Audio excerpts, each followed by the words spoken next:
Glabio at kasama pa natin si Office of Civil Defense Director Nery Amparo. Pero ngayon, makasama po natin sa ating talakayan, dito po sa NOCOR launch na ito, yung head po ng ating director po ng Philippine Philippine Nuclear Research Institute, walang iba kundi si Dr.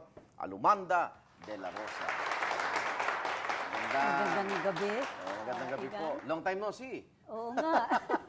Okay, teka, pag-usapan po natin ito yung una, kanina nabanggit namin ni Director Nery, yung wag lalapitan, wag hahawakan kasi yung posibilidad na ito'y may radiation, di ba? Yung mga bakal na yan, kung sakaling sa lupa sila bumagsak. Ano hong payo nyo sa ating mga kababayan dun sa may northern part ng Pilipinas? Yung aming agreement with the NDRRMC ay i-cordon ng local government unit. Kukordonan agad? Okay. Agad at huwag lalapitan kasi hindi natin alam kung mainit yon, kung ano ang nandoon. And, bagong sunog pa lang no?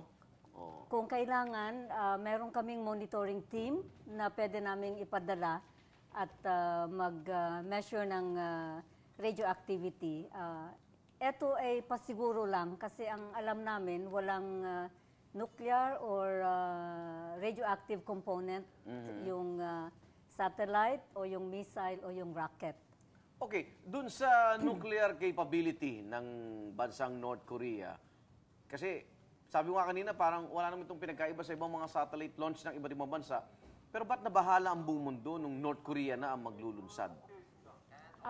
Kasi ang North Korea, ang pagkaalam namin, meron siya talagang active program for nuclear weapons at saka missile program. Doon sa nuclear weapons, nag-test sila underground nung 2006 at saka 2009. And so meron sila noong weapon usable materials. Tapos, ang hindi natin alam sigurado 100% kung kaya na ba nilang ilagay yung weapon na yon sa missile. Okay, kung sakali man, ito'y remote possibility na may radiation, hindi ho ba? Yung bakal na yun at nahawakan o nalapitan. Anong epekto sa kalusugan naman ng pag ginawa nila yon? Una muna, yung unang defensa nila is distance. So, huwag silang lalapit. Mga ilang metro? Ang sabi ng expert namin, mga 10 to 30 meters yung distansya. And ngayon, kung halimbawa lang malakas yung radiation, ito yung mga theoretical, Igan, and at makaka-affecto na yung immediate effect ng radiation, pwede silang makapag-experience ng vomiting o merong rashes. Ang very sensitive din yung mata. Sa mata? Oo. Pero yung patay agad, wala naman gano'n? Wala naman. Long time effect lang gano'n? Oo. Wala naman. Okay. Yung paliwanag ng North Korea na kailangan ba ng satellite para obserbahan ng likas na yaman o kaya tulong sa pagtaya ng lagay ng panahon. Director Nery, paano ito tinatanggap ng ating pamahalaan?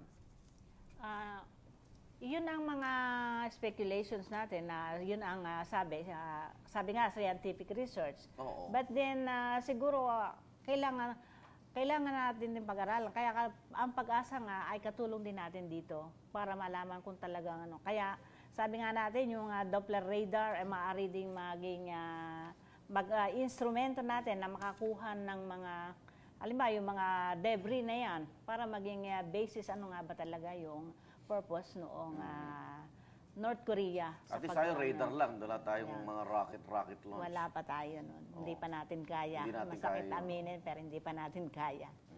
Okay, di pa dyan natatapos sa ating talakayan. Kaugnay pa rin po ng rocket launch ng North Korea. Magbabalik po tonight with Dr. Glabio.